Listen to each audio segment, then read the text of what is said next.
algumas pessoas vão ver depois, então sejam bem-vindos a essa proposta de curso, né, de mini curso, hoje falando sobre o Noborromeano.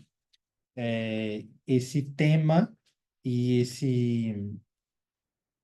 essa invenção lacaniana, que é o núcleo do ensino de Lacan, né? O Noborromeano compõe o ensino de Lacan de ponta a ponta. Então, nós vamos poder ver a presença do real simbólico imaginário do primeiro seminário ao 27º, nos escritos, nos paradoxos do Lacan, e em vários outros textos avulsos. O Noborromeano ele vai estar como ponto central da teoria, do Lacan. E eu quero começar com as indicações de material para vocês, né, que vocês podem adquirir depois, ver se encontram em PDF. O primeiro deles é uma conferência que no, não está nos seminários, não está nos escritos, está nos paradoxos do Lacan. É a conferência Simbólico, o Imaginário e o Real, que está nesse livrinho aqui, Nomes do Pai. Vocês encontram pela Zahar, mas eu já vi também ele em PDF, então vocês conseguem encontrar. É o primeiro capítulo desse livro, é sobre real, simbólico e imaginário. O seminário 22, que é o seminário que Lacan dedica exclusivamente ao RSI. Esse seminário não tem em português. Pela editora Zahar, vocês encontram gratuitamente no site da Starfelar. Vou colocar aqui o nome do site. É só colocar no Google assim, Starfelar, e vocês vão encontrar um site em que tem todos os seminários do Lacan, só que em francês. É a edição original dos seminários, vocês vão poder encontrar por lá. É, mas dá para acompanhar pelo Google Tradutor, não tem tanta dificuldade. A construção do texto do seminário é tranquila. Então você consegue acessar, baixar todos os seminários do Lacan, né, na edição francesa. O seminário 23, que esse nós temos sim, em português, pela Zahar, que é o seminário intitulado de Symptôme, que é o sintoma com TH, e um livro muito pequenininho, mas de grande valia, que é Real, Simbólico e Imaginário, no ensino de Jacques Lacan, da Michelle Romão Faria. Ele é bem curtinho, não dá nem um dedo, pouquíssimas páginas. Isso aqui é um resumo da tese de doutorado da Michelle, que durou 12 anos, a tese de doutorado dela, em que ela leu todos os seminários do Lacan, em ordem cronológica, e se propôs a pensar. Acho que eu estou falando aqui. Deixa eu ver. Pronto, perfeito, Augusto, obrigado. Ela se propôs a pensar o real simbólico imaginário ao longo de todo o ensino do Lacan. Então, esse livro é um resumo da tese dela, que vale muito a pena adquirir. Ele é bem curtinho e ele é baratinho também. Pelo site da Editora Toro, vocês conseguem encontrá-lo. É um livro assim de bolso que serve para pesquisa, que serve para muita coisa, para clínica. E nós vamos pensar hoje a utilidade do Nobo Romeano dentro da clínica, né? Um dos pontos desse nosso minicurso é pensar a utilidade do nó na clínica psicanalítica. Então, eu já quero lhes deixar bem à vontade para levantarem a mãozinha, interromper, interagir. Nós vamos construindo juntos, dentro do possível de cada um e da proposta para esse minicurso. Mas nós vamos começar por uma ressalva que o Lacan faz do da segunda teoria do Freud sobre a angústia, né? Para quem não sabe, o Freud tem duas teorias sobre a angústia. A primeira teoria, elaborada no caso do pequeno Hans, onde a angústia consiste no medo de um objeto externo que possivelmente ameaça devorar o eu. Então, a primeira teoria do Freud é desenvolvida no caso do pequeno Hans, e tem como ponto central, como eixo central, um objeto externo que está sempre a devorar o eu. A segunda teoria do Freud a respeito da angústia é uma teoria que está no texto Inibição, Sintoma e Angústia, que é quando o Freud coloca como eixo central a, a angústia como não mais o medo de um objeto externo, mas de um objeto interno. Então, o objeto sai da realidade factual e passa a existir na realidade psíquica. Então, a angústia já não vem mais de algo ameaçador de fora, mas de algo do lado de dentro. E é a partir do inibição, sintoma e angústia que Lacan parte para pensar o noborromeano. Não sei se vocês já viram essa articulação em algum outro momento, em algum outro curso, em alguma outra aula, mas é um fato muito curioso e pouco falado no ensino do Lacan, que é possível, né? E a construção geral do noborromeano, que está no seminário 22, é quando Lacan enoda inibição, sintoma e angústia aos três registros do noborromeano. Mas nós vamos chegar lá porque nós vamos construir isso juntos. Começo por essa inauguração, porque isso é um ponto curioso, que é pouco falado, mas o final do nó, né, que é construído no seminário 22, é apresentado por Lacan com o inibição, sintoma e angústia dentro da articulação dos três registros.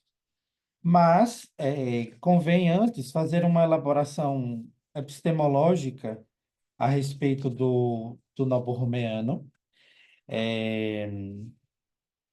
No seminário 19, Lacan faz uma associação do nó borromeano ao brasão da família borromeana. E é importante nós fazermos essa construção para entendermos de onde Lacan parte com essa construção. Primeiro, até o seminário 20, não havia o nó borromeano. Havia real, simbólico e imaginário. Era assim que Lacan intitulava: real, simbólico e imaginário.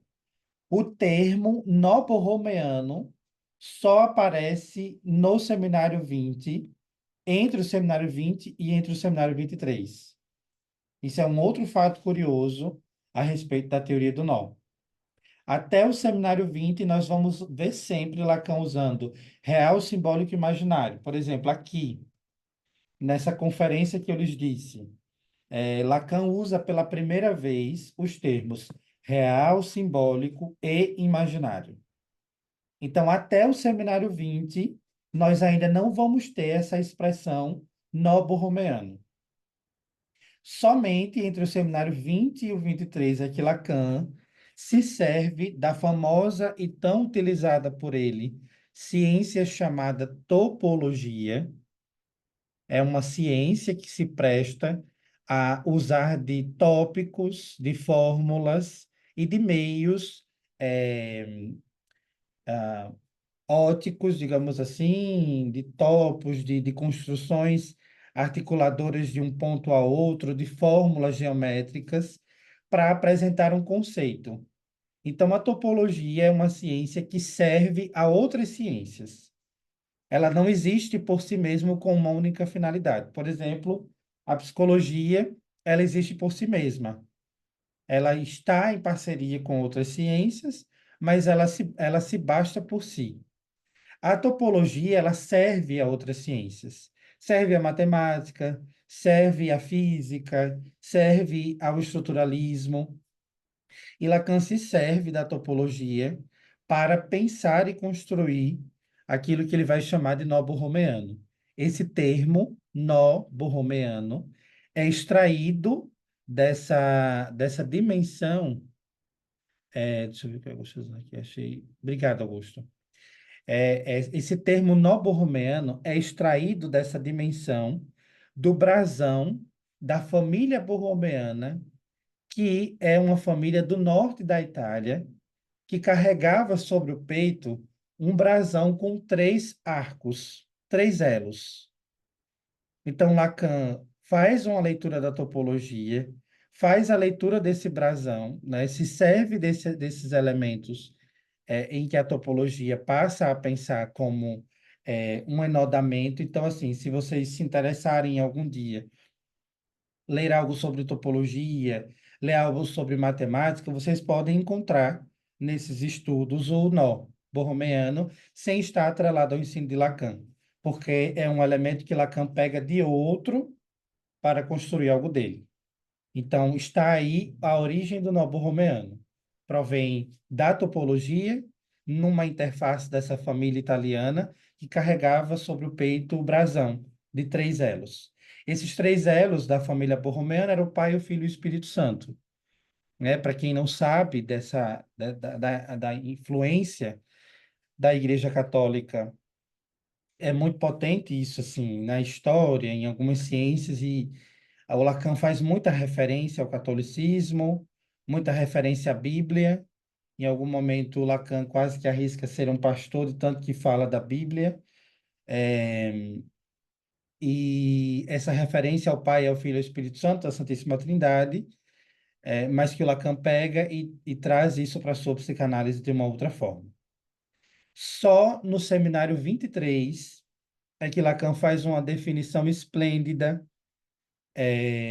onde o indagam sobre o que é a realidade. E alguns arriscavam dizer que a realidade é o real da coisa. E Lacan diz que não. A realidade não é o real. A realidade é real, simbólico e imaginário. Né? E aí, no seminário 23 é quando Lacan vai fazer aquele trocadilho. Eu troco os três dele pelos três meus.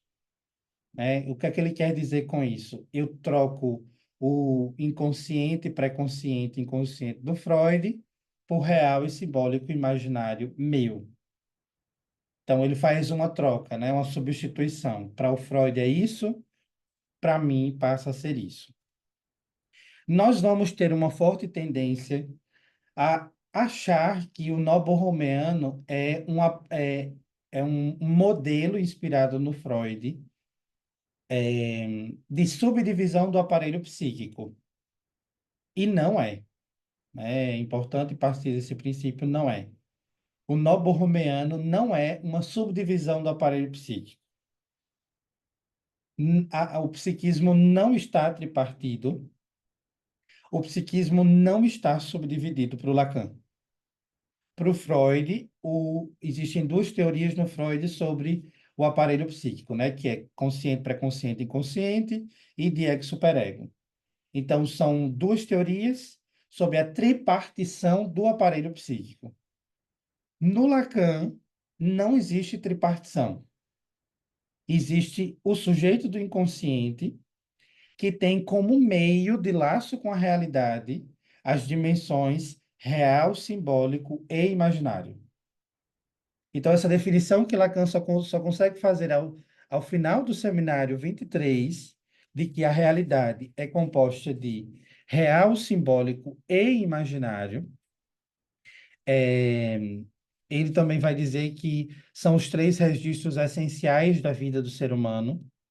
Né? Então, a forma como nós vemos a realidade é real, simbólico e imaginário. Né? Ele pega o exemplo da topologia, que isso é uma referência da topologia mesmo, né? Que a topologia pega os três elos, né? E aí solta um elo e os outros dois se soltam, né? E aqui está a lógica que ele vai elaborar no seminário 22, né? Só é possível manter os três registros enodados se os três estiverem enodados. Se um se solta, os dois se soltam. Então, aquilo que a gente escuta muito por aí, de clínica do real, clínica do simbólico, é um grande equívoco. Principalmente essa invenção milleriana de clínica do real. clínica do gozo. Não existe isso. Para o Lacan, não. Porque é clínica borromeana. Não tem como extrair um registro para atuar unicamente por ele. E se pudéssemos definir a psicanálise lacaniana, resumir assim bem petulantemente, nós conseguiríamos defini-la da seguinte forma: a psicanálise lacaniana é o tratamento do real pelo simbólico.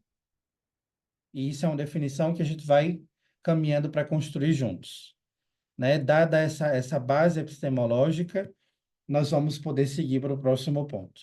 Esse termo que tu está usando de realidade se refere à realidade como um todo ou à realidade psíquica? A realidade psíquica, né? Uma outra distinção muito boa, que é essa que Augusto pergunta.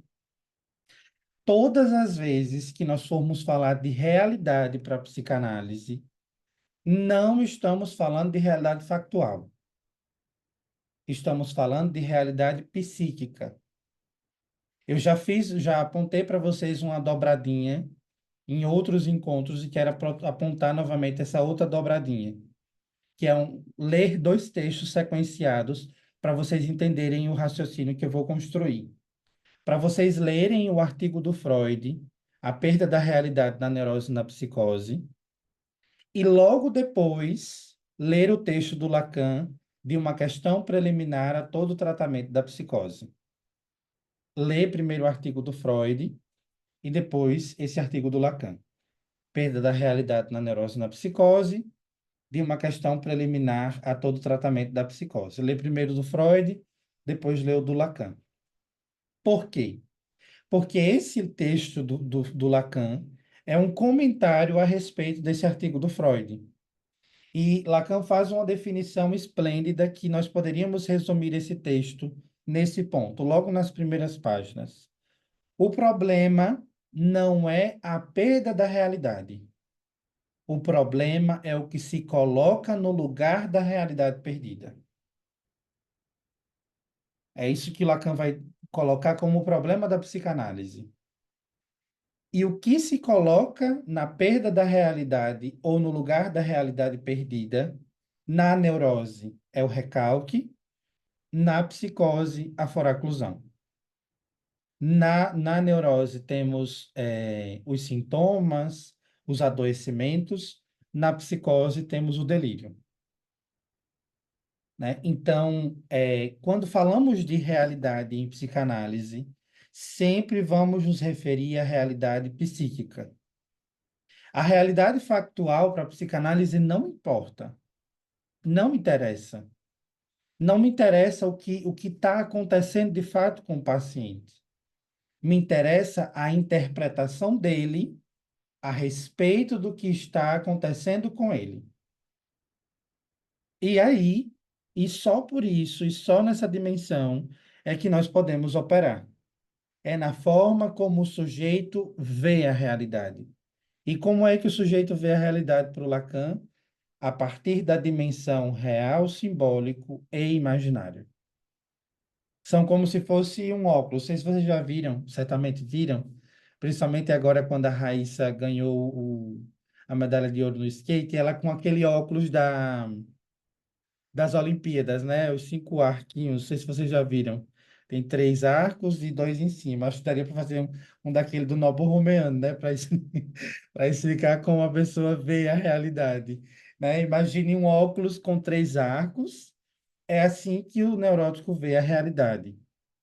Né? E aí a gente fala da neurose e depois entra na psicose, a partir da dimensão do nó.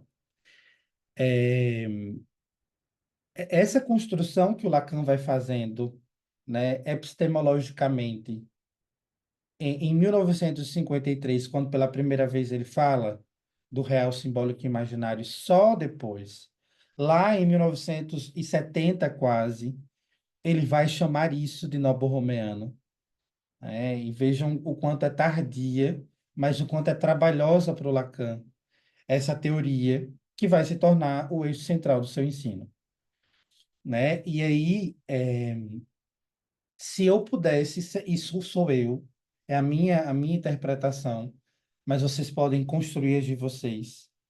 Se eu pudesse dividir o ensino do Lacan em três partes, seria exatamente as três partes do nó, né? Do seminário um ao seminário 5 dedicado ao imaginário, do seminário 5 ao seminário 10 dedicado ao simbólico, e do seminário 10 ao seminário 27 dedicado ao registro do real, né? E assim vocês vão perceber que o real para Lacan, né, e o real para nós é quase sempre o mais difícil de ser entendido, né? Não à toa, Lacan leva mais de 10 anos falando sobre o registro do real e dizendo que a sua psicanálise é o tratamento simbólico do real.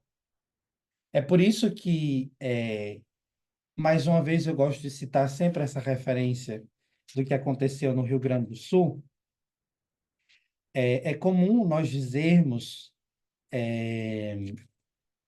alguns, principalmente os milerianos, costumam dizer isso, que aquilo ali que aconteceu no Rio Grande do Sul é o real invadindo. Para o Lacan, não é. Aquilo não é o real. Aquilo é a realidade factual. É a vida. São os fenômenos da natureza. O real é como o sujeito fala ou não consegue falar daquilo com o qual ele está lidando. Então, ali, naquela experiência, com a devastação da natureza, nessa experiência não está o real para o Lacan. Para o Lacan, o real está em como o sujeito lida e fala daquilo que lhe atravessa. Não à toa, mais uma vez fazendo referência ao Rio Grande do Sul, algumas pessoas estavam lidando com aquela realidade devastadora, transando nos alojamentos, fazendo dancinhas de TikTok com água na coxa, né? Se fosse o real para todos, seria devastador para todos. Então, aquilo não é o real, né? Trazendo para a nossa prática clínica, e eu vou entrar nessa diferenciação do real simbólico e imaginário, é, trazendo para a nossa prática clínica, o real, por exemplo, num caso de um paciente em que ele conta para você que ele foi abusado sexualmente, o real não foi o fato o acontecimento. Ah, o real invadiu. Não, não invadiu. O real está em a pessoa não conseguir simbolizar o trauma de ter sido tocada sem permissão. O real está aí, na falta de recursos simbólicos para dizer do que não do que deveria dizer. Porque, por exemplo, o que é que deveria acontecer quando uma criança é abusada, quando um adolescente, quando uma mulher, enfim, é abusada sexualmente, a contragosto, contra a própria vontade, embora o termo abuso já sinalize muita coisa, o que é que deveria acontecer? Deveria, com muitas aspas, que essa mulher denunciasse, que essa criança dissesse à família, que essa adolescente dissesse a alguém, né, alguém da sua confiança. Só que a essa pessoa falta recursos para se colocar, né? É só você visitar, enquanto analisante, sua experiência mais traumática, que hoje é um ponto da sua análise. Só você visitar isso. É comum que quando a gente revisite, desculpe, quando a gente revisite traumas da nossa história e quando a gente elabore, a gente olhe para trás e diga assim: poxa, mas eu poderia ter feito diferente. Não sei se já aconteceu isso com vocês na análise, né? De se dar conta de eu poderia ter feito diferente, né? Eu poderia ter atuado diferente, eu poderia ter gritado, eu poderia ter xingado, eu poderia ter humilhado, mas eu simplesmente fui um banana e engoli calado, né? Poderia, só que naquele momento não conseguia. E não é questão de poder ou de não poder, é de conseguir. Então, o que nos acontece nos impacta na força que nos impacta porque nos falta recursos para lidar com aquilo.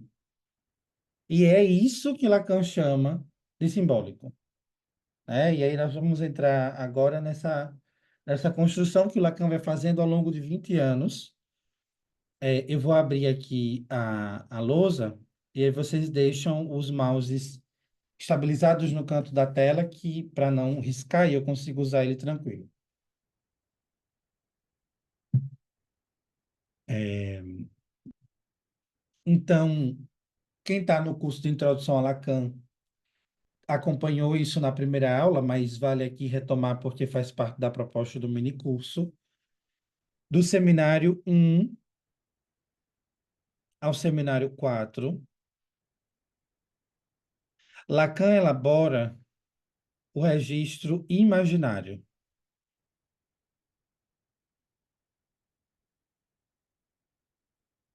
principalmente no seminário 1 com o estádio do espelho. Do seminário 5 ao seminário 8, Lacan elabora o registro simbólico.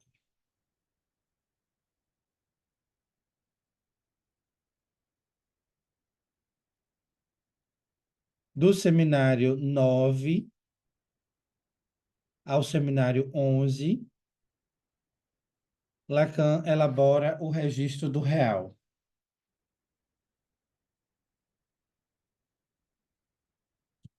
Então, 10 anos depois, nós teríamos definidamente, com muitas aspas, o RSI.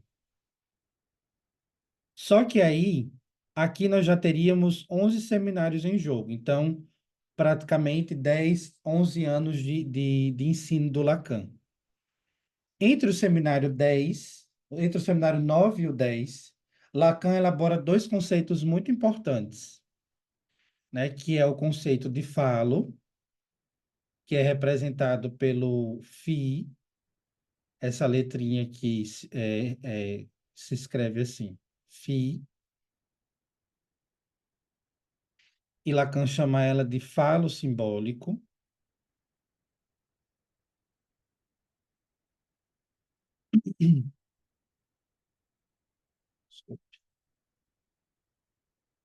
Falo simbólico. E no seminário 10 eu diria que é como se fosse uma virada. É, Lacan elabora o único conceito, segundo ele, que foi ele quem criou, que é o conceito de objeto A, que é representado pelo pequeno a, né, ou a minúsculo. Para quem não sabe, essa é uma afirmativa do Lacan. Todos os outros conceitos ele pegou de outros teóricos. E o conceito de objeto A foi o único criado por ele, inventado por ele. Então, até o seminário 9 nós não temos o objeto A. Nós temos o das Ding, a coisa freudiana. No seminário 10 Lacan elabora o conceito de objeto A, e aí nós temos um novo momento no ensino do Lacan, que aí ele vai construindo, e ele faz essa construção maior no seminário 22. Deixa eu tentar criar aqui esse buraquinho no meio. Ele coloca os três arcos do Nobo Romeano e no meio do arco ele coloca o objeto A, né? Então aqui nós temos o real, simbólico e imaginário e no meio o objeto A. E por que o objeto A está no meio do Nobo Romeano? Porque os três registros dão contorno à falta. Real, simbólico e imaginário são um contorno à falta que é representada pelo objeto A. Como eu lhes disse no início, e é uma associação que é muito interessante, que Lacan só faz no seminário 22, com os três termos freudianos. Lacan associa inibição, sintoma e angústia ao real, simbólico e imaginário. E isso eu preciso que vocês tomem nota para a vida. Lacan associa a inibição ao registro do imaginário, o sintoma ao registro do simbólico e o real à angústia. Então, dentro do nobo-romeano, nós temos como se fosse, e Lacan vai construir isso de uma forma bem interessante, é como se fosse arcos do nó. É como se fosse assim. Ele vai construir no seminário 22. Então, esses arcos ele coloca do lado de fora, né? Inibição, sintoma e angústia. Desculpa, a inibição, ela é o imaginário, o sintoma o simbólico e a angústia é o real? Isso mesmo.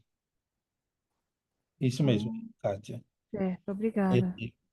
essa associação que ele faz, ela é muito boa para pensar a clínica, porque esse texto, né, inibição, sintoma e angústia, nós devemos tomar como nota de bolso para a prática clínica na contemporaneidade, porque é um norte para muitos fenômenos que aparecem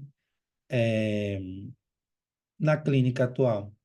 Tem um termo chamado clínica da angústia, né? Não é um termo que é muito legal, porque é um termo que restringe demais, mas ao mesmo tempo ele é muito útil para pensar as demandas que chegam à nossa clínica hoje, porque na leitura da angústia freudiana, ele elabora a noção de neurose atual.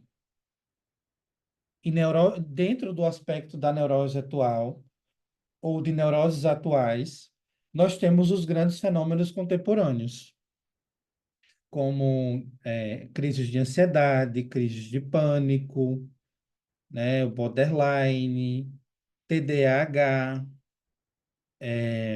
e outros fenômenos contemporâneos que me fogem agora à cabeça. Neurose atual, né, é um termo que o Freud inventou, que Freud percebeu na clínica, para fenômenos que apareciam no consultório, mas que não se enquadravam dentro do parâmetro das psiconeuroses de defesa. Ele inventou a neurose histérica, a neurose fóbica, a neurose obsessiva, mas ele percebeu que tinha alguma coisa que fugia desse parâmetro. E a isso ele chamou de neurose atual, né? Então, dá para nós lermos, inclusive tem um livro muito bom, eu nem separei ele porque me veio à cabeça agora. Nem sei onde ele está agora, que se chama Neuroses Atuais, é, que é do Paulo Ritter. Vocês encontram esse livro na Amazon bem baratinho. Deixa eu só confirmar aqui, eu comprei recentemente, eu vou conseguir visualizar. Neuroses Atuais, Paulo Ritter. É, Neuroses Atuais e Patologias da Atualidade, do Paulo Ritter. Esse é o título do livro. Esse livro é estritamente freudiano. Então, para quem gosta de uma psicanálise freudiana, ou para quem quer pensar alguma coisa além do que está lendo de Lacan, esse livro é muito bom. Eu li e indico ele assim de olhos fechados. Inclusive, depois que eu li, eu criei um certo laço com o Paulo. Ele me enviou um outro livro dele que é Infortúnios da Vida do Psicanalista. É, e aí a gente ficou trocando algumas figurinhas.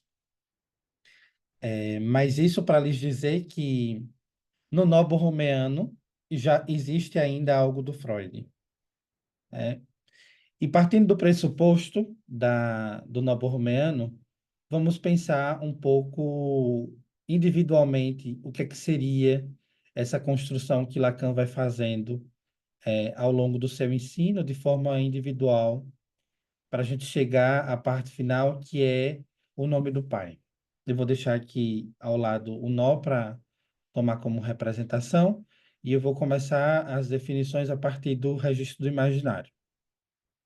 A Michelle Roman faz uma definição muito boa do imaginário, em que ela diz assim: Em seus dois primeiros seminários, retomará Lacan a teoria freudiana do narcisismo para mostrar a função ilusória, totalizante e imaginária do eu, afirmando que não há meio de compreender o que quer que seja da dialética analítica se não assentarmos o eu, se não assentarmos que o eu é uma construção imaginária. Então, o Lacan, ele faz uma divisão, diferentemente do Freud, que divide o aparelho psíquico tripartidamente. O Lacan trabalha com uma relação dual. Ele divide o sujeito em duas siglas, que é o moi, que vocês já estão cansados de me ouvir falar sobre, que ele chama de ego, e o je, que ele chama de sujeito inconsciente.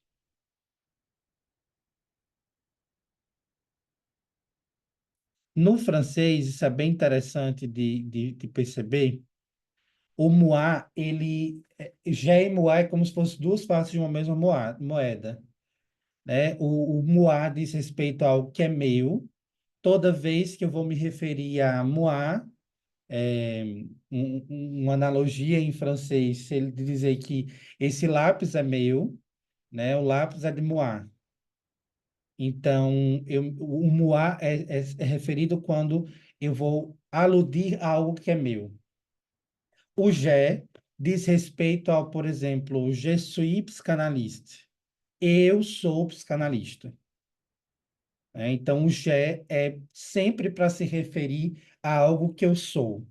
Enquanto o moi é algo que é da posse, o je eu sou. Então, essa diferença em francês ela fica mais clara. E é quando Lacan vai fazer a leitura, afirmando que a dimensão imaginária é pautada no ego ou no eu, né? Como ele lê melhor em eu ou moi. Essas três alusões servem.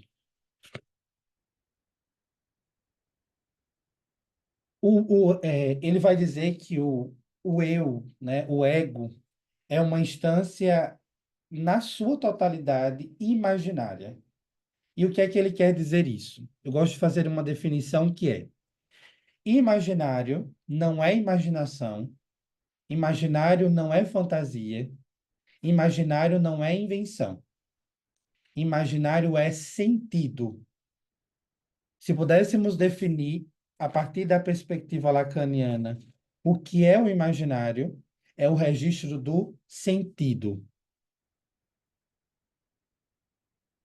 Justamente que é isso que o eu quer.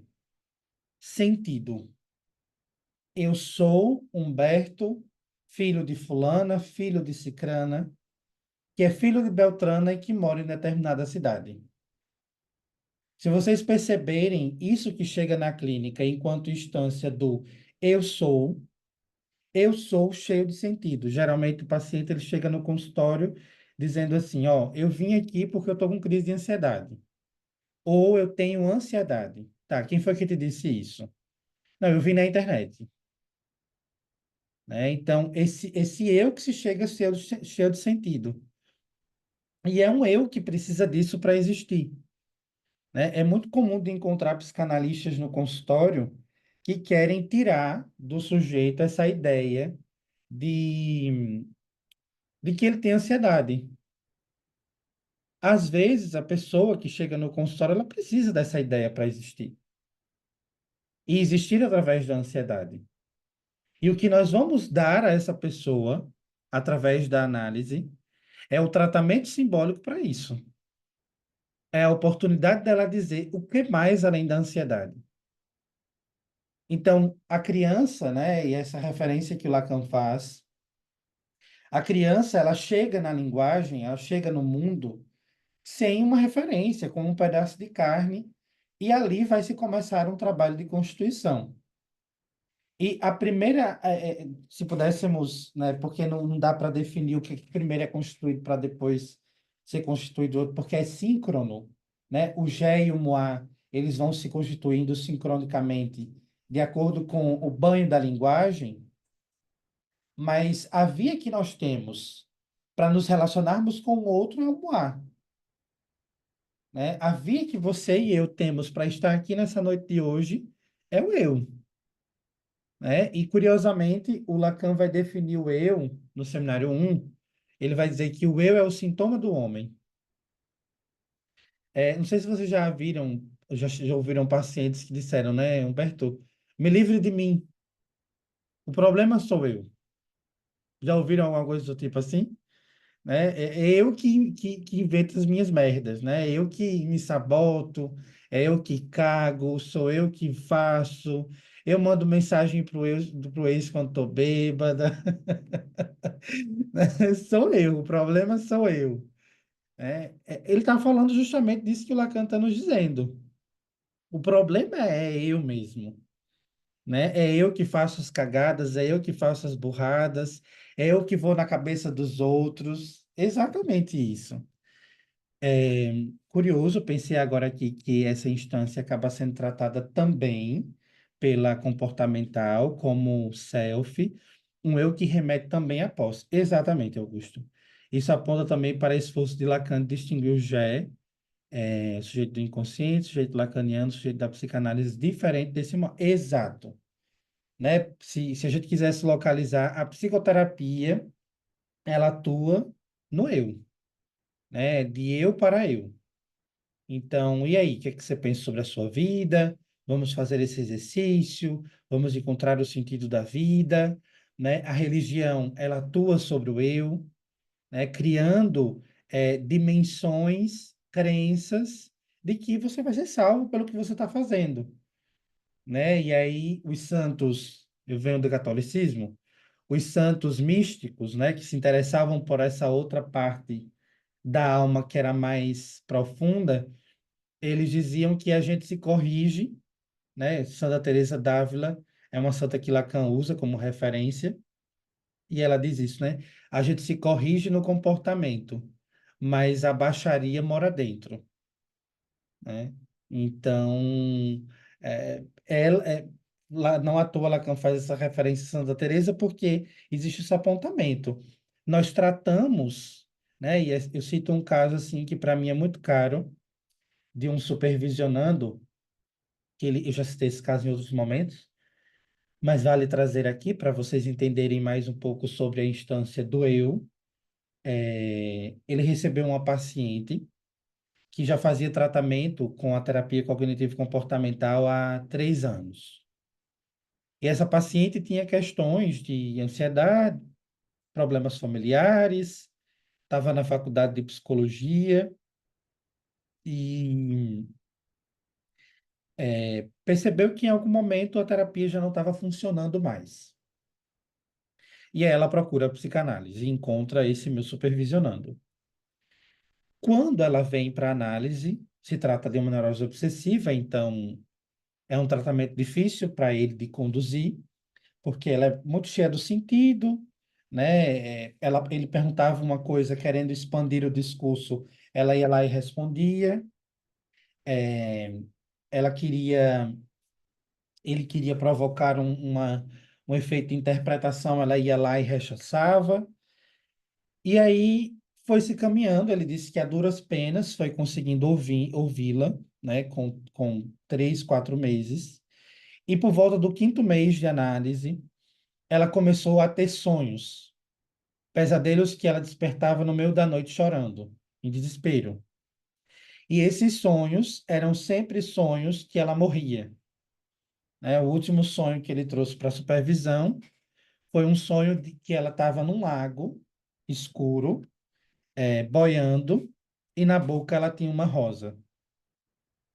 E ela dava detalhes que estava morta, mas que existia vida dentro daquele corpo, mesmo estando morto.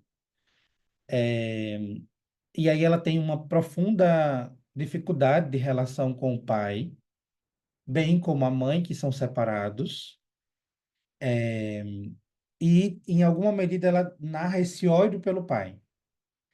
E aí, chegamos a uma hipótese, né, na supervisão, que ele disse, Humberto, eu estou preocupado, porque esses pesadelos, eles não a deixam, né? Ela continua sonhando, são pesadelos bem difíceis, segundo ela narra. Eu disse, "Oh, mas a via que você tem para ofertá-la é a via da palavra, é o tratamento simbólico do real. O que nós estamos aqui diante de um caso que não é raro, que é o retorno do recalcado. O conteúdo trabalhado pela psicoterapia, condicionado, está voltando no sonho. Foi um caso assim magnífico. E volta assim de uma forma avassaladora. Esse tratamento que é dado para a consciência, para você se psicoeducar, se trabalhar, condicionar a própria ansiedade, isso volta.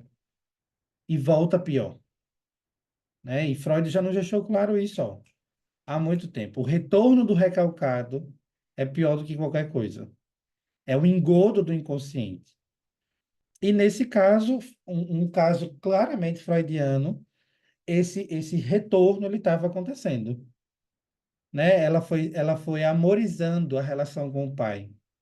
Eu amo meu pai. Ela repetia isso, né, no exercício da psicoterapia.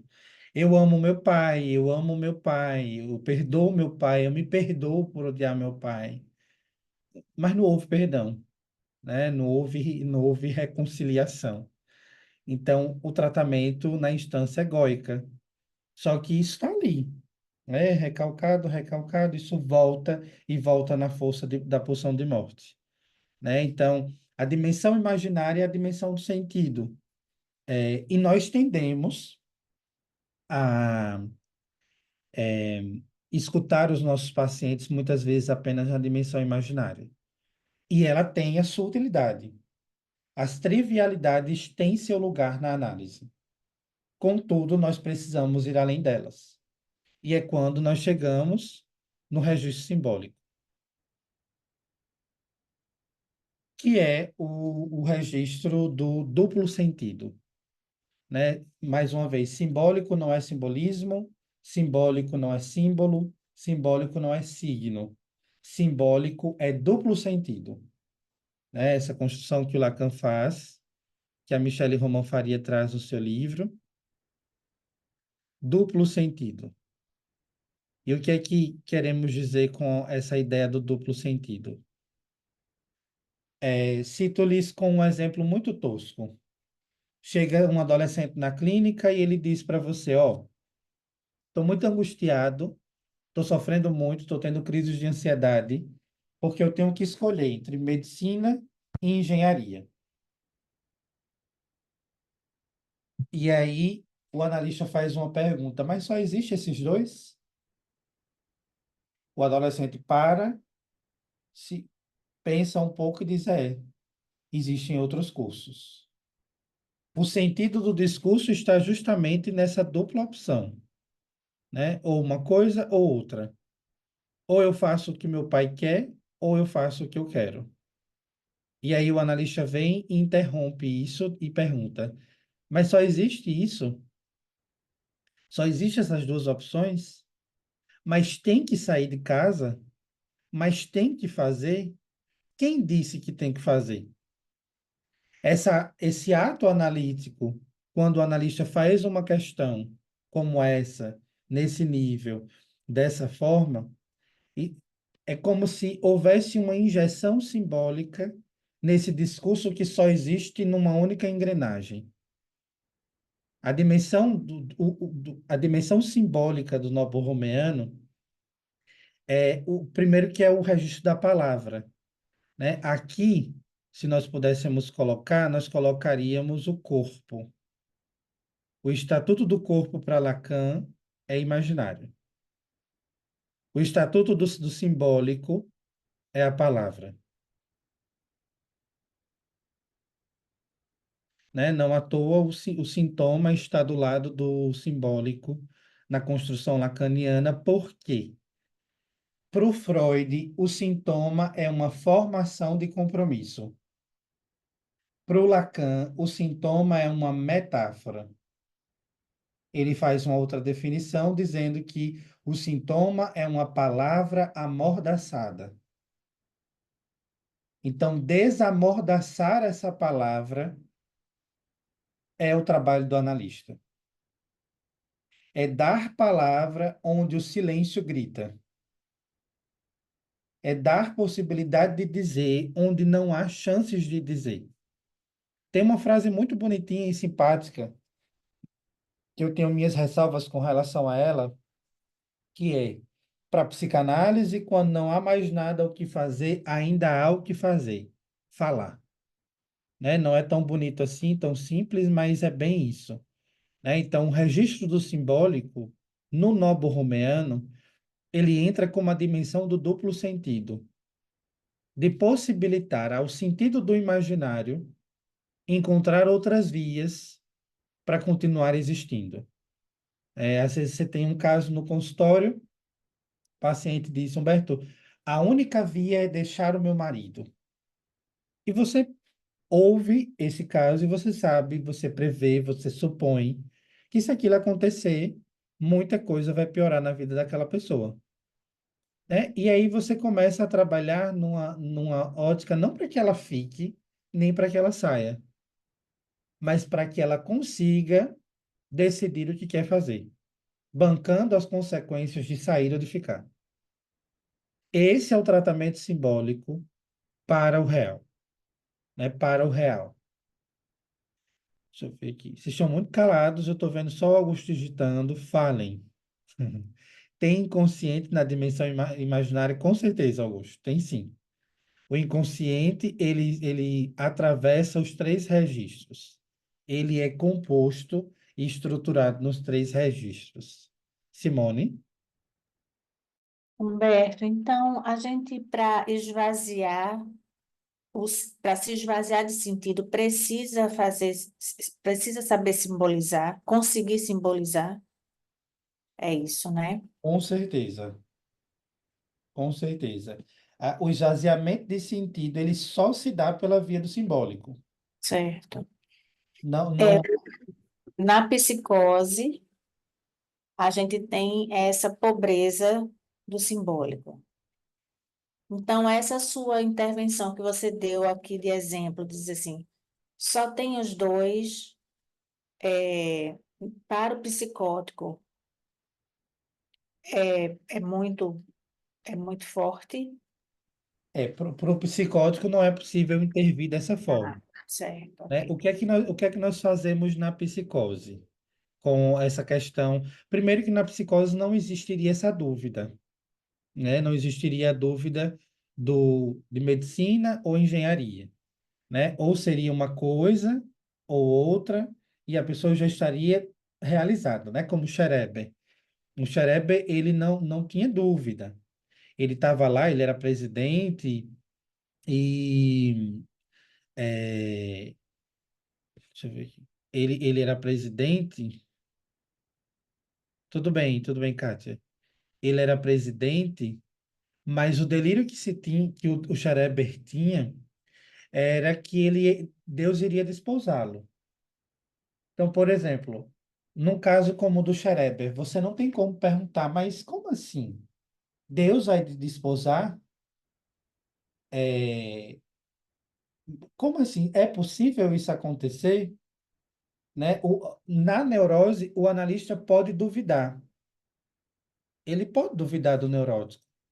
Tem como isso acontecer, fulano? Né? Isso cabe num caso de neurose.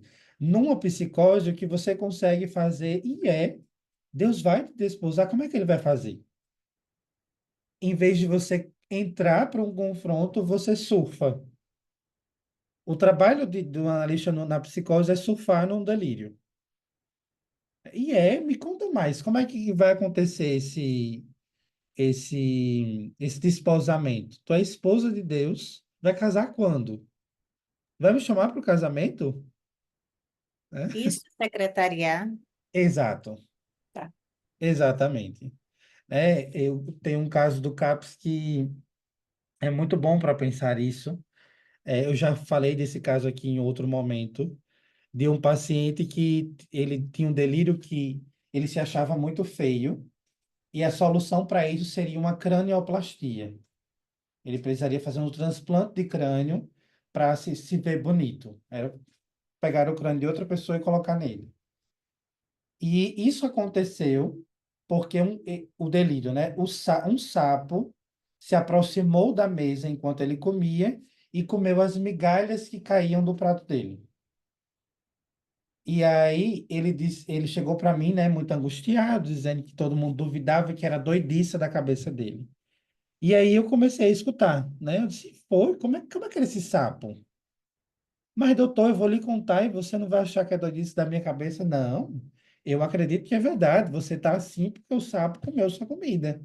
E eu quero saber como é que foi. Aí ele me olhou assim e disse: o senhor é a primeira pessoa que me escuta e não julga que é doidice da minha cabeça. E aí ele continuou falando. Então, esse é o ponto do duplo sentido na psicose e na neurose. Se você colocar duplo sentido na psicose, o psicótico surta. O simbólico, ele precisa ser administrado dentro do discurso psicótico a partir de um secretariado. É como se o trabalho do analista na psicose com o psicótico, pegar esse livro que está aqui e colocar do outro lado. Na neurose, é pegar esse livro, jogar e deixar que o neurótico elabore como era esse livro quando se estivesse aqui, elaborar o objeto perdido, né? É dizer do objeto perdido. Na psicose, não dá para fazer isso. O objeto está presente e o psicótico se relaciona com ele, né? Na neurose, o objeto está perdido, na psicose, o objeto está presente. E é com isso que a gente vai trabalhar, né? Faz sentido para você, Simone? Acho que Augusto tinha feito outra questão aqui. Onde estão as formações do inconsciente nesse imaginário? Que só consigo enxergar na dimensão simbólica. Sim, é, está justamente na interface ou na dupla face que o Moá é do Gé. Porque se a gente pensar no imaginário como não sendo uma dimensão ou uma faceta do inconsciente, ou que não tem inconsciente nessa dimensão imaginária, nós vamos estar foracluindo o imaginário e tornando ele inútil. Sendo que o imaginário, ele é extremamente útil para a prática clínica, né? As trivialidades que os pacientes trazem, o dia a dia, o checklist da rotina, tudo isso compõe o sujeito enquanto ele é. E o que a gente precisa estar atento não é preocupado se o paciente vai falar dos traumas ou do que comeu no final de semana, mas de como ele fala o que fala. Esse é o trabalho do analista, em Lacan. Então, o inconsciente ele está presente na dimensão imaginária justamente porque o Moá é uma dupla face do Gé, né? Como uma parte visível, né? Se a gente fosse construir o iceberg. O imaginário é justamente essa parte visível do iceberg. E está ali, todo mundo vê, todo mundo julga, todo mundo fala, né? Mas está ali. Mas, na verdade, o que se esconde por debaixo é o que realmente nos importa. Mas o que serve para a relação é o que está ali na superfície. Deixa eu só ver essa outra questão. Confrontar o psicótico é uma coisa muito perigosa. Confrontar a sua realidade. Exatamente, Eduardo. Augusto? Falar em áudio aqui para talvez ficar um pouco mais fácil. Num caso, porque quando eu falo simbólico como duplo sentido, eu estava entendendo esses dois sentidos, digamos assim, nessa dimensão simbólica. Com essa explicação que tu deu agora, me fez entender esse duplo sentido como o simbólico sendo o sentido duplo daquilo que está no imaginário, digamos assim, né? Essa, tipo, a outra face da moeda. Seria correto utilizar dessa forma a compreensão? Porque quando eu perguntei, né, as formações do inconsciente, eu pensei, bom, nesse duplo sentido, só tem como, então, haver um xiste no simbólico. O xiste ele não vai pertencer ao imaginário. Mas aí, no caso, digamos, o que se fala é o imaginário, é aquilo que é o sentido.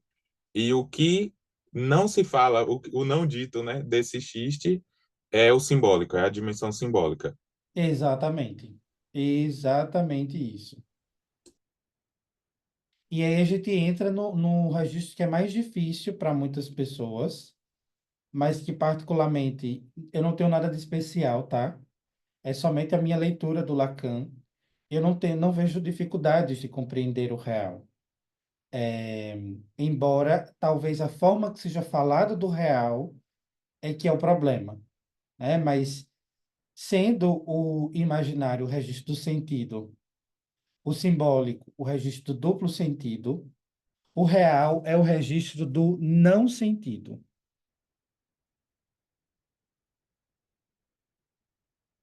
E é aqui onde baldeia para muitas pessoas, né? E aqui é quando Lacan coloca dentro da perspectiva do novo-romeano a angústia, né? A angústia é meio que a representação mais viva e fiel do real. Por isso que o real não é a realidade, né? Se a gente pudesse conseguir um bom representante para o real, seria a angústia, né? A angústia como sendo o único afeto que não engana, né? E aí a construção que a representação do real para o Lacan é o objeto A, né? Que é um objeto sem representação no campo da linguagem. Muitas pessoas têm dificuldade de compreender dois conceitos, o real e o objeto A, porque tanto o real como o objeto A é sem representação no campo da fala e da linguagem. Por exemplo, o falo, que foi o que eu lhes mostrei ainda há pouco, que é representado pelo menos φ, o menos φ, ele pode ser representado. O falo pode ser o pênis, o falo pode ser o dinheiro, o falo pode ser a casa bonita, pode ser o carro, pode ser o cabelo mais bonito do que o do coleguinha. O falo pode ser muita coisa. Mas o objeto A, ele não tem representação. A definição de objeto A para o Lacan é o objeto causa de desejo, né? Eu tenho definido o objeto A para Lacan, nesses últimos dias, depois da aula da pós, como uma lombada no meio da estrada em que você está dirigindo um carro e você esquece essa lombada, né? Você está dirigindo e do nada você esqueceu, você não percebeu, não tinha sinalização, tem uma lombada. Você vinha perdido nos seus pensamentos, escutando uma musiquinha ou discutindo com alguém que está do seu lado. Daqui a pouco o carro sofre um impacto. Pá! O que tá estabilizado bagunça, você acaba lembrando que está no volante, tudo se desorganiza e você volta ao eixo. Então, o objeto A é como se fosse você caminhasse reto, reto, reto, inesperadamente você tem uma lombada e você tem que passar. O carro se descompensa um pouquinho, mas você segue caminhando, né? Isso é o objeto A. Essa é também a noção de real para Lacan, né? Sendo o real o registro do não sentido, é aquilo que está no discurso que sempre fica por ser dito. Se a gente pudesse tridimensionar o novo romano, seria assim: o imaginário, o dito, o simbólico, o não dito, e o real, o que fica por ser dito. E o que fica por ser dito é diferente do não dito, porque o não dito está lá. Mas o que fica por ser dito talvez nunca vá ser. Então, quando a gente fala do real, a gente fala justamente dessa dimensão que resta na linguagem. Então, o paciente ele fala, fala, fala, ele tenta simbolizar daquilo que é impossível de dizer a ele, é só, por exemplo, você tomar o exemplo de pacientes que estão há muitos anos em análise, né? A minha paciente mais antiga está comigo há 8 anos.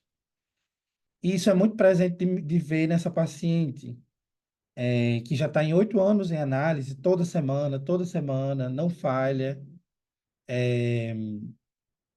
ela chega para a sessão e diz, Humberto, é engraçado porque eu já falo a você de mim há 8 anos, mas a sensação que eu tenho quando eu chego aqui é que parece que eu tenho mais 8 anos pela frente, que eu ainda não disse tudo e nem tenho previsão de quando vou dizer tudo.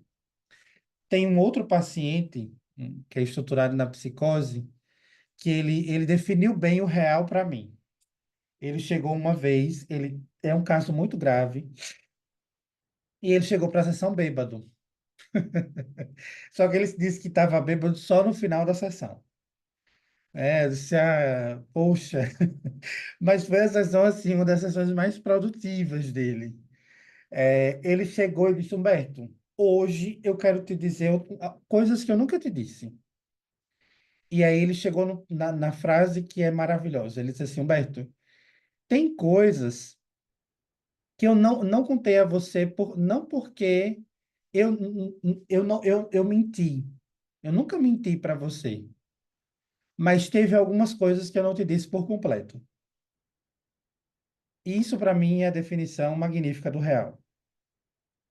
Tem coisas que eu não neguei, eu não omiti de te dizer, mas eu não te disse por completo. Então, é a marca do real na linguagem, é isso que não se completa, né? É a definição que a gente faz, né, que o Caetano canta, de que 2 mais 2 é igual a 5. E é aqui onde o Lacan vai se servir da matemática para explicar o real, né? E aí é quando a coisa baldeia, né? Eu não quero entrar nessa dimensão da matemática para explicar o real, porque aí daria só um mini curso para falar do real, da matemática e tudo mais. É, porque o Lacan ele diz o seguinte, que o real é absolutamente inabordável, a não ser por via da matemática. Aí é quando, para muita gente, o estômago baldeia, a cabeça se confunde, porque Lacan vai usar da matemática para explicar o real, né? Mas, em suma, de uma forma bem resumida mesmo, o real é essa dimensão do nobo-romeano que garante a incompletude do que se tenta dizer sobre si. O paciente ele vai chegar dizendo tudo para você, mas o tudo que ele consegue dizer. Algumas coisas vão ficar semiditas, e é o que o Lacan define no seminário 17. A verdade só pode ser semidita. Ninguém nunca vai conseguir dizer a verdade na sua totalidade. Existe sempre um semidizer. E aí, às vezes, a gente se angustia porque o paciente chega para a sessão e não diz coisas importantes, né? Mas ele está tentando também dizer, de alguma forma, desse semidizer, né? Aí o nosso esforço é justamente por acompanhar esse semidito. Então, a angústia como uma representação do real, quando ela aparece no psiquismo, é sinal de que a falta está por faltar. É essa a lógica lacaniana do seminário 10.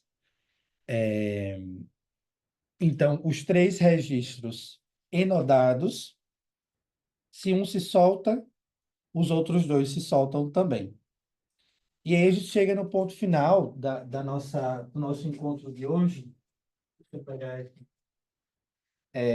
Eu já mostrei para vocês, mas esse seria a representação do noborromeano na neurose, em que os 3 estão devidamente amarrados.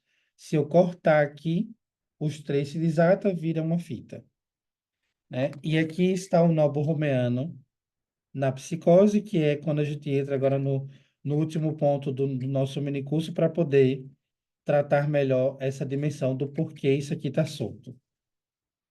Que é o que Lacan vai chamar, ele chama isso no início, mas ele aprofunda melhor num seminário que ele dedica exclusivamente para falar sobre, que é no seminário do Nome de Père, que é o seminário Nomes do Pai. Para mim deu uma travada aqui e cortou.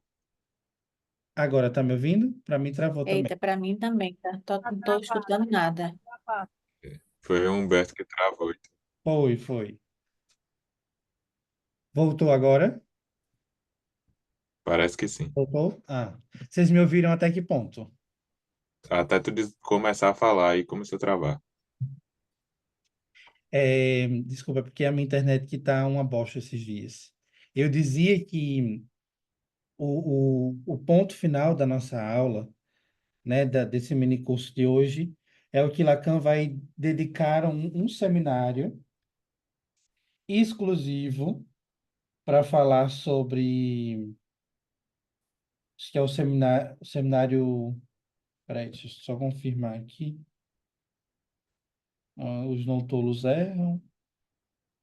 É o seminário 21. Eu acho que é os tolos, os não tolos erram. É alguma coisa assim. Que ele vai dedicar para falar sobre o nome do Pai, né? Ele começa falando aqui, mas depois ele volta a falar num único seminário sobre o que no seminário 23 ele vai elaborar como quarto elo. Inicialmente ele diz que o nobo romeano é composto de 3 elos, de 3 arcos, e no seminário 23 ele vai dizer, ó, para que os 3 estejam amarrados, é preciso outra coisa que amarre. E o que é essa outra coisa? Essa outra coisa é o nome do Pai. Ele escreve isso de forma com hífen, nome do Pai. Aqui é outro probleminha também que nós temos para desenodar, mas eu quero deixar como ponto para vocês pesquisarem, né? Pesquisarem e pesquisarem torrencialmente, porque a dimensão do nome do Pai não diz respeito à presença do genitor, diz respeito à função paterna, que pode ser desempenhada pelo genitor, mas que pode ser desempenhada pela mãe, pela queixa da ausência do pai,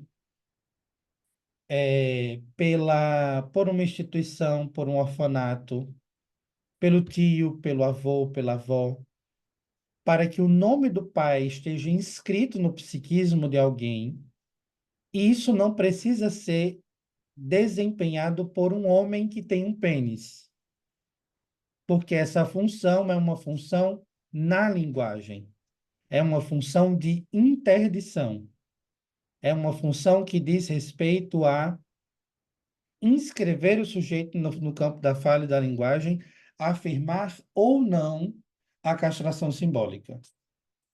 Né? Ele vai dizer que o papel da mãe é o desejo da mãe. O papel do pai é o nome do pai. Então, o nome do pai é o quarto elo do nobo romeano. Né? Deixa eu colocar aqui em vermelho, porque é justamente assim que ele coloca no seminário 23, ele coloca meio que assim, ó, como se fosse um pequeno círculo no meio do nobo romeano, para aludir a um quarto elo que faria a amarração. Ele diz assim: se esses 3 estiverem assim, em algum momento pode ser que eles se soltem. Mas se houver alguma coisa aqui no meio que amarre, talvez isso aqui dure por mais tempo. E aqui nós temos a marca do para sempre, que é muito problemático, mas eu vou aproveitar para lhes dizer e vocês se viram com isso. Uma vez estruturado, para sempre estruturado. O neurótico não se torna psicótico, o psicótico não se torna neurótico. Então, uma vez amarrado, o quarto elo, que é o nome do pai, para sempre amarrado. Ainda que o sujeito psicotize, tenha crise, surte, queira matar, queira se cortar, queira fazer em cima e embaixo, ainda que desenvolva uma psicose química, ainda assim o sujeito será neurótico. Na psicose, o nobo romeno ele está assim, né? Está aqui presente o real, simbólico e imaginário, só que como um arco olímpico. Percebam que na neurose ele está arrumadinho, né? Enodado. Aqui está enodado e amarrado, aqui está apenas enodado. né, como um arco olímpico. Por quê? Porque o nome do pai na psicose está foracluído. Então, aquilo que a Simone dizia como pobreza simbólica na psicose deve-se justamente à foraclusão do nome do pai. E o que é que um analista pode, nos casos de psicose? Criar um quarto elo nesse nó, que é o que Lacan vai chamar, que para mim é o conceito mais elegante do Lacan, que é o conceito de santum, que é o sintoma com TH. Esse é tão importante que Lacan dedica um seminário inteiro só para falar sobre o sintoma. O sintoma seria como criar uma ponte entre o sujeito e a realidade na psicose. Criar meios para que o sujeito na psicose consiga existir de uma forma possível na realidade. É por isso que nós temos psicóticos que são médicos. Acho que não lembro quem foi que me perguntou. Uma pergunta muito boa, acho que foi a Fernanda no, no grupo de estudos. Ela diz assim, um psicótico pode ser psicanalista? Não, né? Não é possível. Porque o psicótico ele não consegue fazer a travessia do fantasma, e não suporta a angústia de ser atravessado pelo o sintoma do outro, né? Porque na psicose o outro ele tá caído, né? Não existe o outro, o grande outro como na neurose existe, né? Na neurose ou o neurótico se escraviza ao outro na neurose obsessiva ou ele elege o mestre na histeria. O psicótico ele tá pouco se fudendo com o outro. É tanto que você pegar um psicótico mais grave, ele anda pelado na luz do dia, ele rasga dinheiro, ele arranca os cabelos, ele quer matar alguém enforcado, ele tem pesadelo, e quem tiver do lado que se vire porque ele sai batendo em todo mundo, né? Não tem o elo que conecta com a realidade. Eu costumo definir o nome do pai, para mim, o nome do pai na neurose é uma ponte com a realidade. O nome do pai na psicose é um muro com a realidade, porque está foracluído. Então, falta essa ponte e ela se transforma num muro, como um impedimento do sujeito se haver com a realidade. E a psicanálise, ela entra nos casos de psicose como essa ponte, secretariando. Ó, não é bem assim, pensa melhor. Sua família não quer seu mal, né? É isso que o CAPS faz, né, com os pacientes que estão em crise. É bem interessante isso na prática mesmo. Lá em Belém, eles costumam fazer isso, né? O paciente surta, aí sai batendo tudo na cidade, e aí eles dão lição de moral, né? Rapaz, não faça isso, não é assim que se faz, tome seu remédio, e aí a pessoa vai para casa bem tranquila, depois do esculacho que a equipe do CAPS dá no paciente, né? E ele vai bem tranquilo para casa. Mas é justamente essa dimensão de o que o analista pode, nos casos de psicose, é dar palavra ao psicótico, né? Me explica melhor, me conta mais como é isso, né? E você vai mesmo nesse paciente que eu tenho, ele já entrou em 8 faculdades, saiu agora da 8ª, não completa nenhuma, né? E em supervisão eu percebi com a minha supervisora que o que organiza ele é estar nessa busca, né, por outras faculdades, por outros investimentos. Quando ele está buscando, ele está organizado. Quando ele sai, ele cai numa crise, como ele está agora, e fica muito mal. Penso que seja isso, e agora eu quero ouvir vocês. Digam-me as questões, as dúvidas, impressões. Você falando do nome do pai, eu vou só falar um absurdo de uma supervisão na faculdade, quando o professor disse que para uma colega, é, que ela fosse estudar o nome do pai, porque ela tem sérios problemas com o pai dela. Então, você tem que estudar, você tem que valer sobre o nome do pai para você resolver as questões que você tem com o seu pai. E ela chegou para mim agoniada, sabe, extremamente angustiada, e disse assim: Kátia, por que que o professor me mandou resolver os meus problemas, as minhas questões com o meu pai, me mandando ler o nome do pai em Lacan? Eu fiquei olhando para ela e eu fiquei tão estarrecida, porque eu fui explicar mais ou menos isso que você falou, só que de uma maneira eu creio que mais grosseira. E ela disse: mas não foi isso que meu professor disse? O cara dá supervisão em psicanálise na faculdade e ele fala cada coisa que eu tenho visto você falar, que eu fico assim, gente, isso é surreal. É surreal as coisas que o camarada diz, entende? E a última, que por sinal foi essa semana, primeiro dia de aula, numa das reuniões, ele falou para ela: vá procurar ler Lacan, porque você tem sérios problemas com seu pai, senão você não, que ela está no último semestre, senão eu não vou lhe aprovar. É por aí. É por Ótima, ótima referência, né? aí. Ótima referência do que não é o nome do pai. Exatamente, exatamente. Obrigado, Kátia, pela referência. Exatamente isso, Augusto. O desejo da mãe está para alienação e o nome do pai para a separação e afirmação da castração simbólica. É isso mesmo. Pode dizer.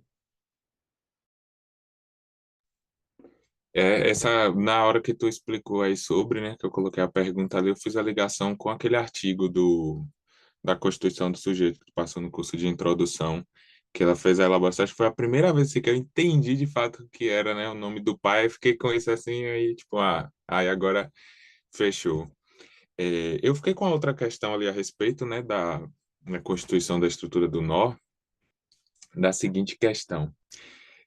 Aquela dimensão do imaginário onde desses dizeres, né, esses dizeres qualqueres que o paciente chega para a clínica falando, e justamente eu tinha uma dificuldade de compreender como trazer para a dimensão do simbólico.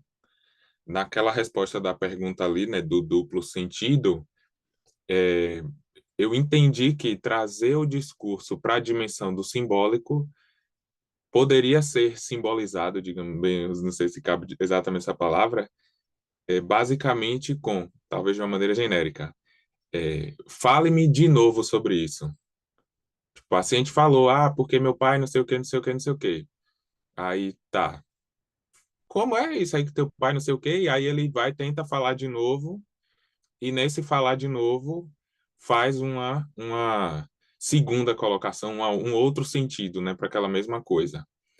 E na dimensão do real, que estaria ali para o objeto A, onde deveríamos nos colocar na posição de analista, fazendo semblante daquilo, digamos, para chegar nesse ponto do tenho a dizer, mas não sei o que dizer sobre. Aí uma questão que ficou era onde estaria a dimensão não sei se é bem dimensão, né? Mas onde estaria a interpretação nessa dinâmica? Desse jogo aí do real simbólico imaginário, pelo se eu entendi correto, né? Dessa ação da análise, unindo essas três dimensões, onde estaria a interpretação, né? Porque eu pergunto isso, porque quando o paciente traz o imaginário, e aí a gente pensa, porque ele foi assim com a mãe, foi assim com o pai, foi assim com a avó, teve um tio que fez isso e aquilo, aí a gente leva isso para a supervisão, abafando, achando que a gente tá entendendo alguma coisa daquilo ali, né? E, tipo assim, só tá a dimensão imaginária, não tá a dimensão simbólica do caso, porque a gente não pediu para ele falar de novo daquilo, e de novo daquilo, e de novo daquilo. E aí fica assim, para mim, né? Onde tá a interpretação nesse ponto em que aí talvez seja uma dificuldade minha de entender onde está a função nossa de papel de analista de fazer esse semblante desse real, que a gente não consegue colocar em nada. De escrever, né, o objeto o real, a gente não escreve de alguma maneira. Sim. O real não se escreve, se inscreve.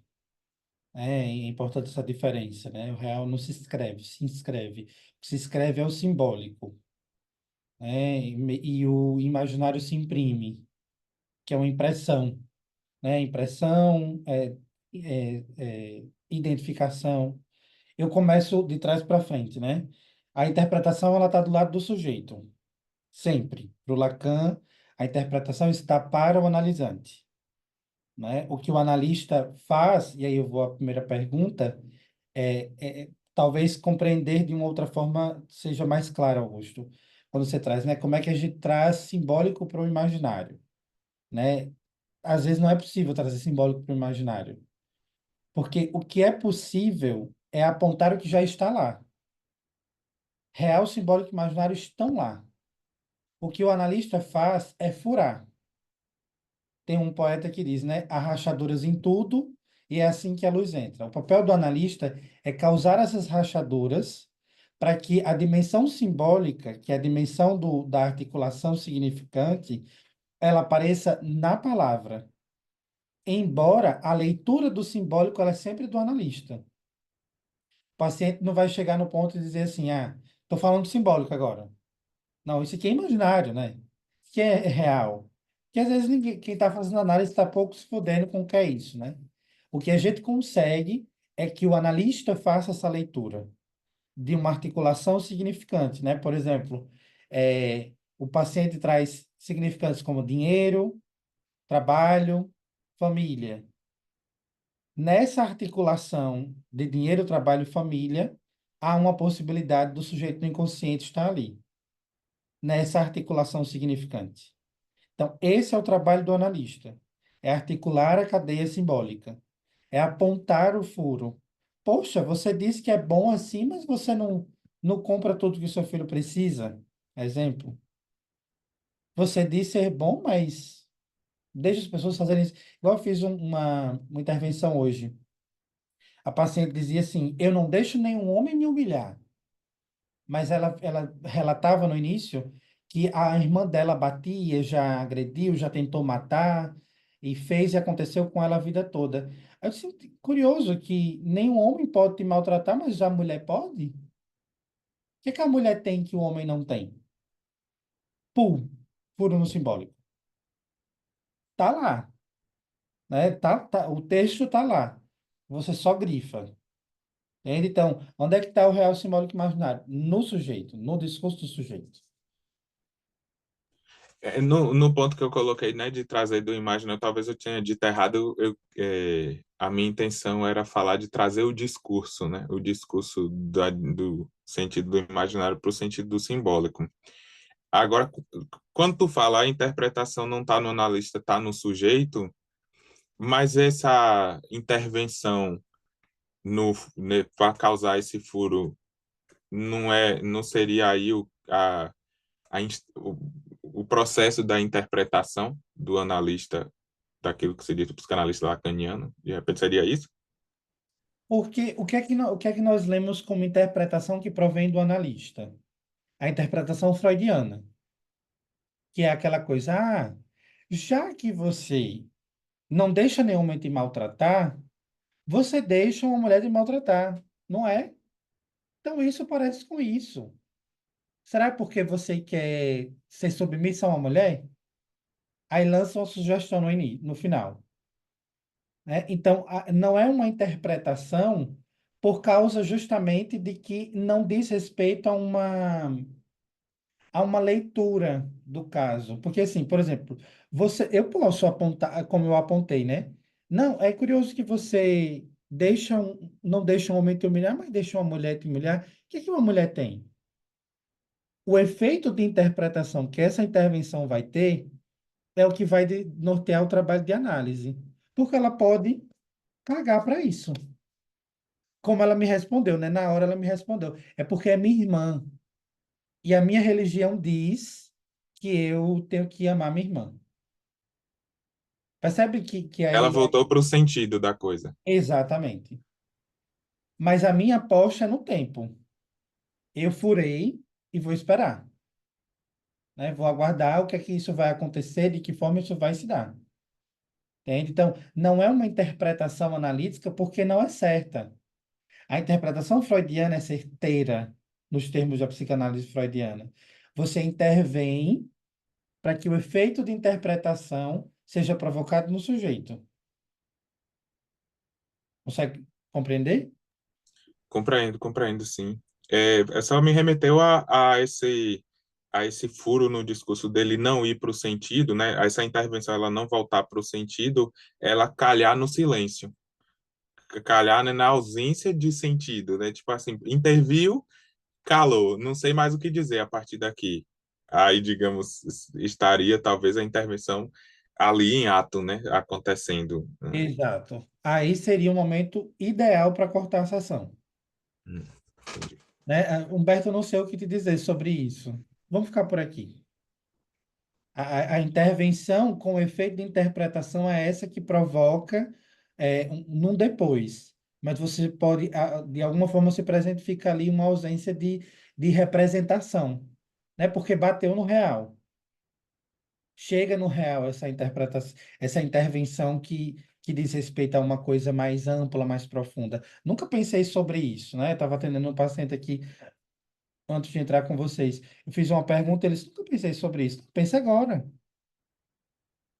né? Era 15 minutos de sessão, eu não queria, não ia cortar ali. Pensa agora, né? E fez mais sentido provocar ele a falar ali agora do que cortar a sessão com 15 minutos e deixar que ele se virasse sem entender aquilo. Aí ele conseguiu falar que aí isso enodou num ponto da entrada em análise. É um paciente que está nas entrevistas preliminares e aí no final da sessão ele fez uma questão. Humberto, eu nunca parei para pensar nisso que você me perguntou. Estou pensando agora, mas eu acho que essa resposta não basta. Então tá, fica para pensar nisso. Semana que vem você está no divã. Marco da entrada em análise. Entende?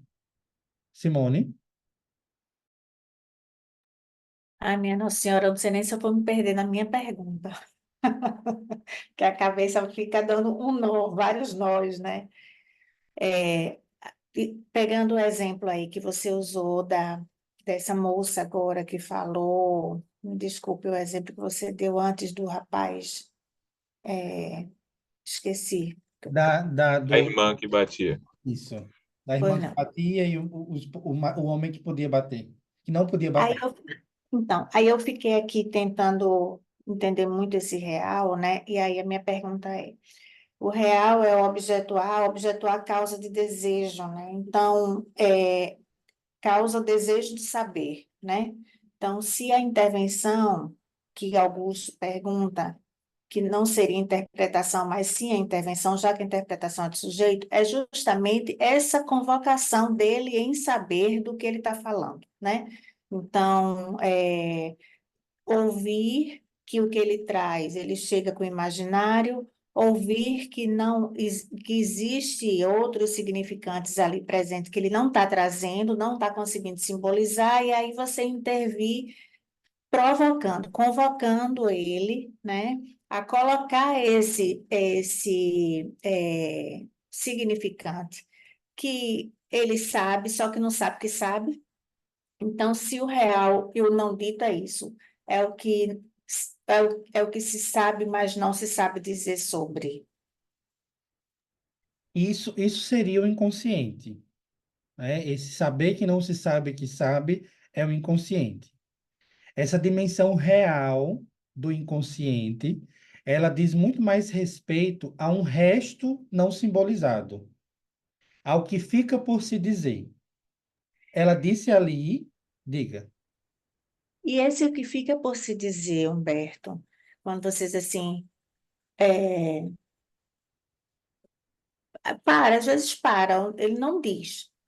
É uma economia psíquica, quando sim, você falou da matemática, que ele, na próxima parceria, assim, é o não suportar, eu não sim, conseguir ainda. ou por falta do simbólico ainda, ou por simplesmente saber que tem alguma coisa para falar, como esse último paciente, mas que ainda não dá, porque é da ordem do insuportável. Sim, exatamente isso. Né? É muito comum, mais uma vez eu cito, pacientes que foram abusados sexualmente. Eles ensaiam para dizer. Aí vão ensaiar, né? Como se fosse uma coisa obscena, demais. Não consigo dizer ainda, eu tenho uma coisa para te dizer. E é essa coisa que eu ainda não te disse que me traz aqui. Ah, então se você disser, você deixa de vir? Então não me diga agora. Uma vez eu fiz isso com uma paciente no presencial, eu fiz essa intervenção um pouco louca. A paciente dizia assim, Humberto, tem uma coisa que eu quero te dizer, e depois de um ano eu ainda não consegui te dizer. E é muito importante para mim te dizer isso. Tá, mas não me diga agora não. Já que é isso que te traz aqui, não me diga ainda. Aí, na sessão seguinte, ela deixou escapar, mas continuou ouvindo. Disse sem querer, né? Foi sem querer querendo. Né? Então, é esse insuportável no dizer, que é o real, que vai escapar, né? Vai escapar pela via simbólica, mas vai restar, porque vai continuar se inscrevendo, né? Sempre. O real não cessa de não se inscrever. Se inscreve, se inscreve, se inscreve torrencialmente. Augusto?